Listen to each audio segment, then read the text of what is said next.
أفلا يتدبرون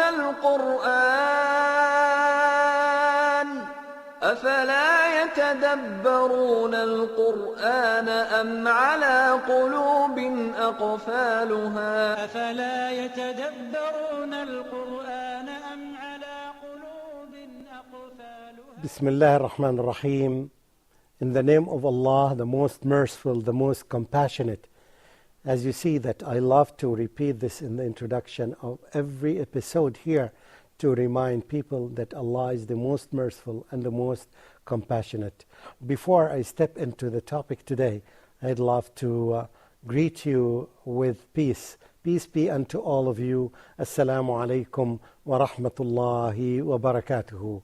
Remember that the main theme of these episodes is about reflection. And yes, I don't know whether it's a coincidence or it's selected that this verse that we are going to read today includes the word reflection. So this was the best match that we can learn from it. Today we are going to recite these two verses and reflect upon them. There are two verses, two ayat. They are in chapter 3, Al-Imran, one of the longest chapters in the Quran. And they are verses number 190 and 191. 190 and 191. You can see them on the screen in front of you. أعوذ بالله من الشيطان الرجيم.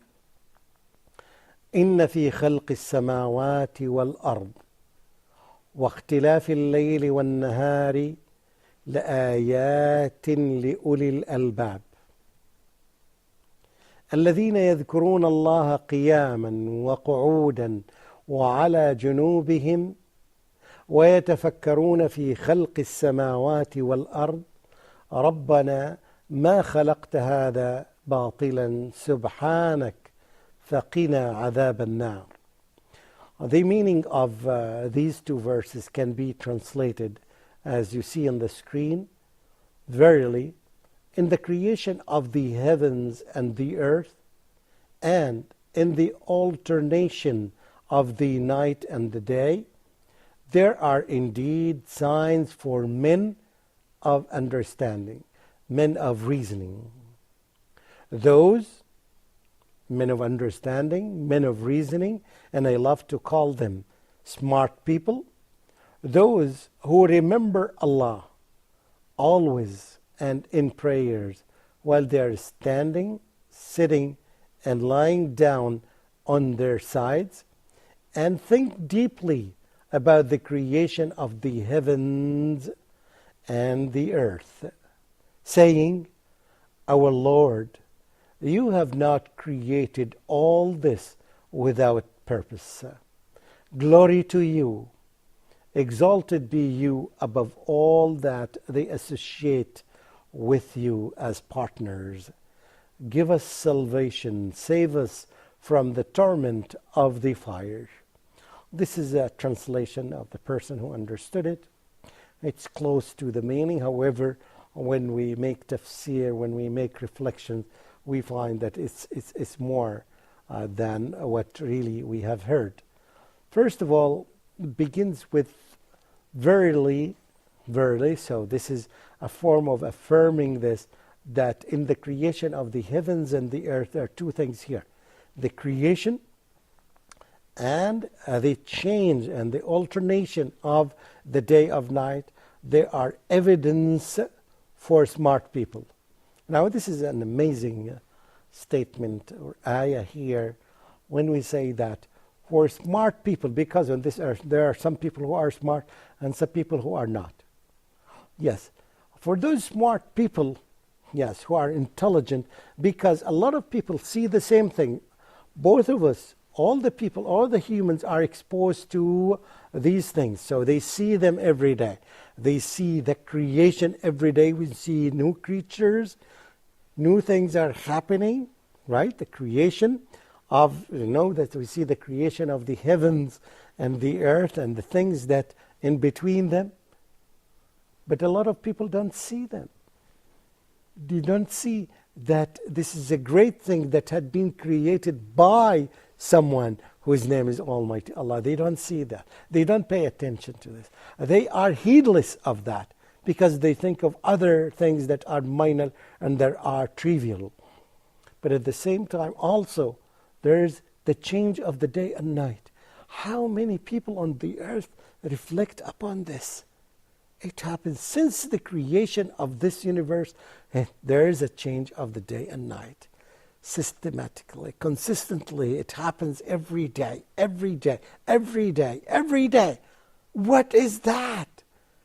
And it doesn't draw your attention that there is something amazing here?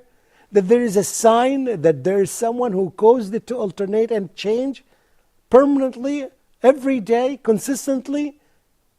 A lot of people don't pay attention to this. Don't you see the blessing here? What would happen if night continues for 2 or 3 or 4 or 5 or 10 days or weeks or months? What would happen? What is the result of this? But you see, it doesn't happen. So for those smart people are the ones who notice this, observe this, and reflect upon this. So this is the first statement or the first ayah here, which is followed by the definition of ulil albab. The definition of, I love to call them not just the people of understanding or people of reasoning, I love to call them the smart people.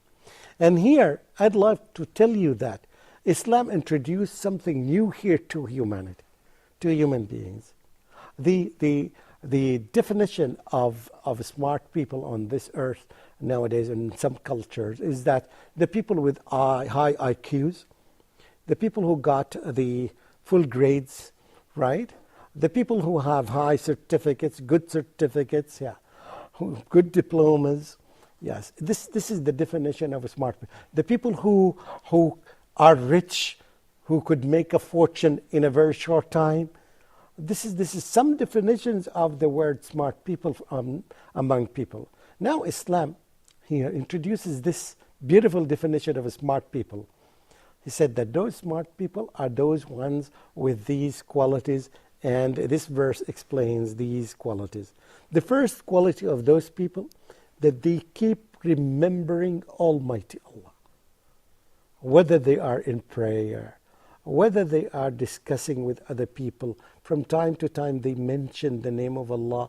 They attribute things to Almighty Allah whenever they are standing, sitting, downloading something from the internet, waiting for a phone call, an answer to a phone call. In every moment, in every situation, in every position, they take use of the time to remember Almighty Allah. Not only that, they remind other people of Almighty Allah. In other words, they are connected with Almighty Allah 24/7, all the time. The moment they get up from their sleep, the moment they get up, they start mentioning the name of Allah. They start thanking Almighty Allah who gave them a new day, and they thank Him for keeping all the blessings that they were using it in the previous days. They still see, they still listen, they still speak, so they thank Allah, they remember Allah, so they keep remembering Allah all the time, in every situation, every position. This is their quality. The second quality, which is reflecting upon the creation of the heavens and the earth, and what is in between them. So 2 things, keep remembering and reminding people of Almighty Allah. And the second important quality is that reflecting. And this again takes us to the main theme of these episodes.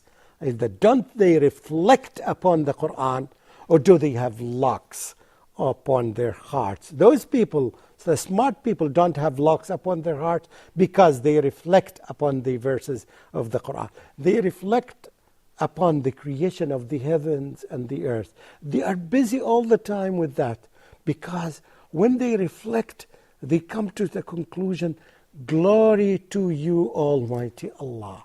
How perfect you are, Almighty Allah.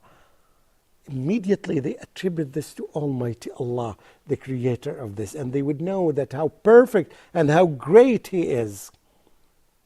And immediately as a result of reflection, they glorify Allah, and immediately they believe that if there is a creation of Allah, they would understand that Almighty Allah have created this for a purpose.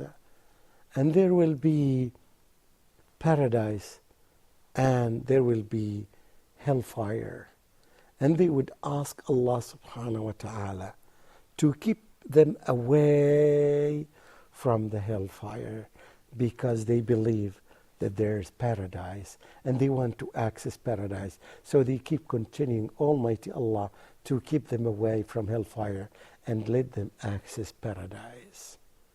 Wonderful, smooth meaning that flows into the heart of the believers when they read these verses and similar verses. This is one of the verses that really shows us the effect of reflection, because the word reflection here, يَتَفَكَّرُونَ, they think deeply, they ponder upon the creation of Allah subhanahu wa ta'ala.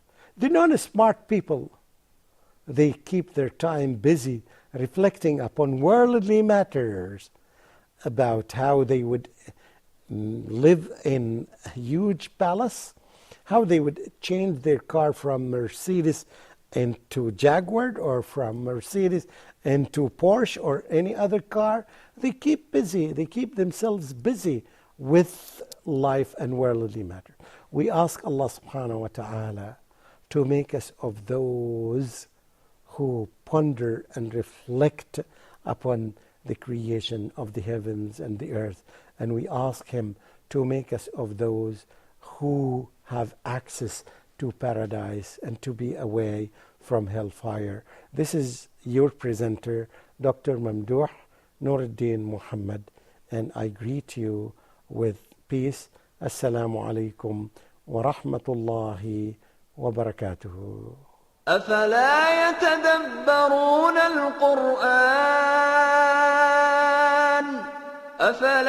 يتدبرون القرآن أم على قلوب أقفالها أفلا يتدبرون القرآن أم على قلوب أقفالها أفلا يتدبرون القرآن أم على قلوب أقفالها أفلا يتدبرون القرآن أم على قلوب أقفالها